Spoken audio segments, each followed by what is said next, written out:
وذكر فإن الذكرى تنفع المؤمنين.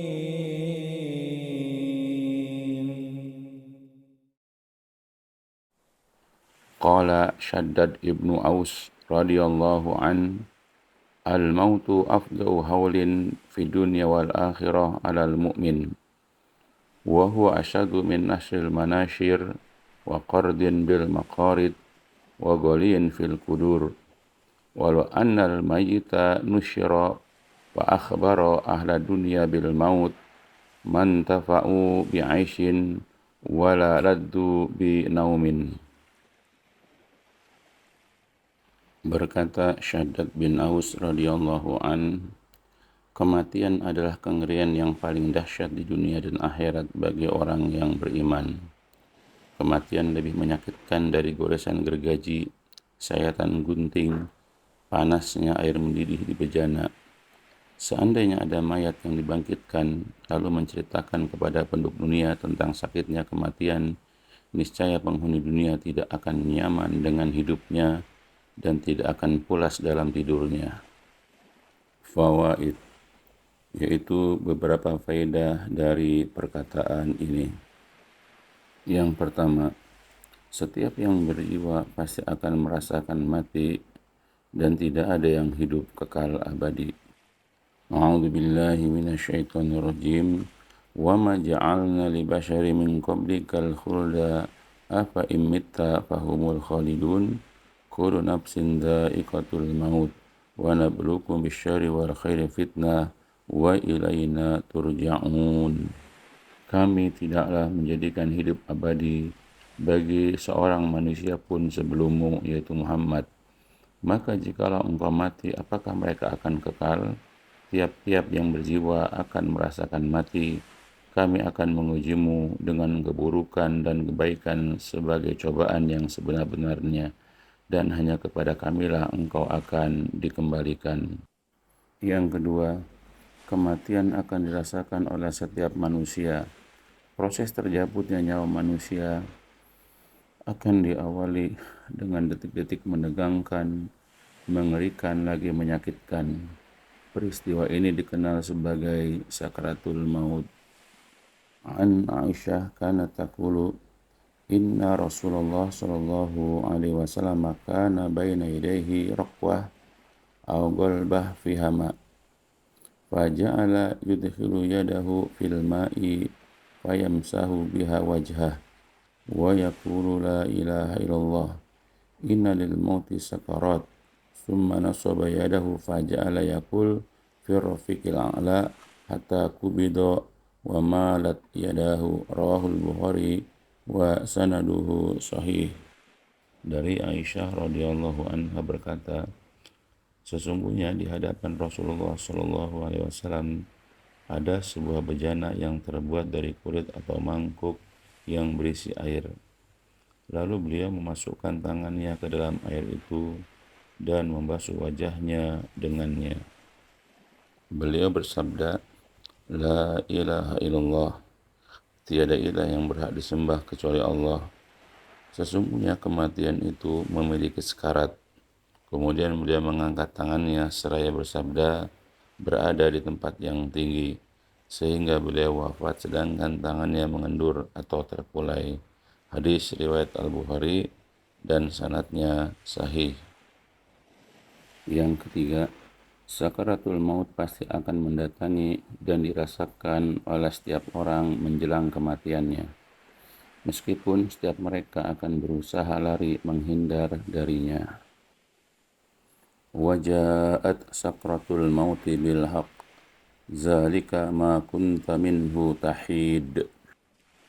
Dan datanglah sakaratul maut dengan sebenar-benarnya, itulah yang engkau selalu lari daripadanya.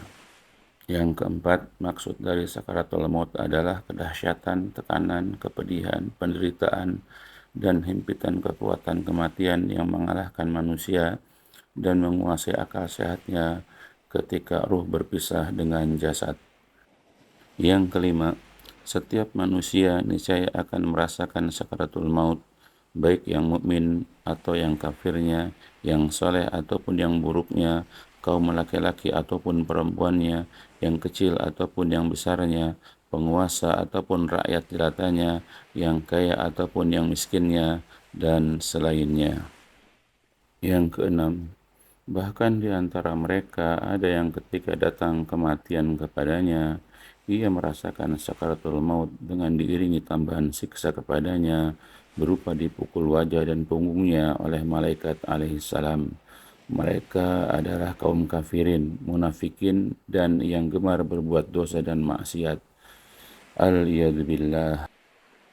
Walau taro idh zalimuna fi ghamaratil maut wal malaikatu basitu aydihim akhriju anfusakum al yawma tujzauna azabal huni bima kuntum taquluna 'ala Allahi ghairal haqq wa kuntum an ayatihi tastakbirun. Alangkah dahsyatnya sekiranya engkau melihat di waktu orang-orang yang zalim berada dalam tekanan sakaratul maut, sedang para malaikat memukul dengan tangannya sambil berkata, keluarkan nyawamu. Di hari ini engkau dibalas dengan siksa yang sangat menghinakan, karena engkau selalu mengatakan terhadap Allah perkataan yang tidak benar, dan karena engkau selalu menyombongkan diri terhadap ayat-ayatnya. فَكَيْفَ إِذَا تَوَفَّتْهُمُ الْمَلَائِكَةُ يَضْرِبُونَ وُجُوهَهُمْ وَأَدْبَارَهُمْ ذَلِكَ بِأَنَّهُمُ اتَّبَعُوا مَا أَسْخَطَ اللَّهُ وَكَرِهُوا رِضْوَانَهُ فَأَحْبَطَ أَعْمَالَهُمْ. Bagaimanakah keadaan mereka apabila malaikat mencabut nyawa mereka seraya memukul muka dan punggung mereka? Yang demikian itu adalah karena sesungguhnya mereka mengikuti apa yang menimbulkan kemurukan Allah, dan karena mereka membenci keredoannya. Sebab itu Allah menghapus pahala amal-amal mereka. Yang ketujuh, oleh sebab itu, kedahsyatan dan kengerian kematian adalah hal yang pasti akan terjadi dan akan dirasakan oleh setiap manusia. Kematian yang dibarengi sekarat itu lebih menyakitkan dari goresan gergaji, lebih nyeri dari sayatan gunting, lebih pedih daripada panasnya air yang mendidih, dan lebih menusuk daripada tajamnya jarum. Ma'adallah.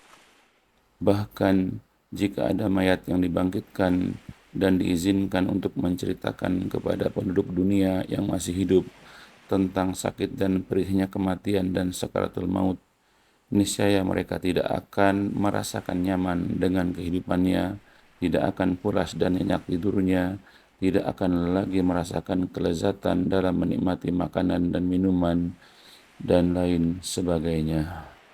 Yang kedelapan, wajib bagi setiap muslim untuk mengimani kematian, sakaratul maut, dan peristiwa-peristiwa setelah kematian dan seterusnya tanpa ragu dan bimbang.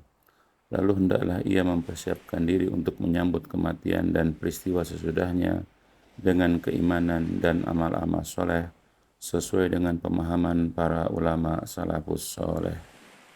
Semoga Allah Jalla Jalaluhu senantiasa menjaga iman, akidah, dan amal-amal soleh kita agar tetap istiqomah sampai akhir kehidupan kita, lalu mewafatkan kita dalam keadaan husnul khotimah, tegar di atas Islam dan sunnah, serta memudahkan proses sakaratul maut kita semudah-mudahnya dan menuju kepada keridhaan dan rahmat Allah Jalla wa'ala.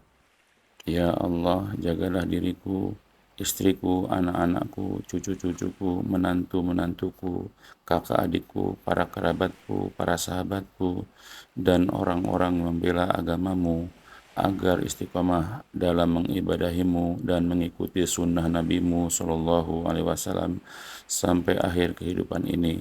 Mudahkanlah kami dalam sakaratul maut dan kumpulkan kami semuanya kelak di dalam ridho dan jannahmu. Amin ya rabbal alamin. Barakallahu fikum.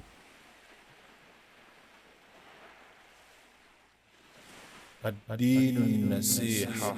قلنا لمن يا رسول الله؟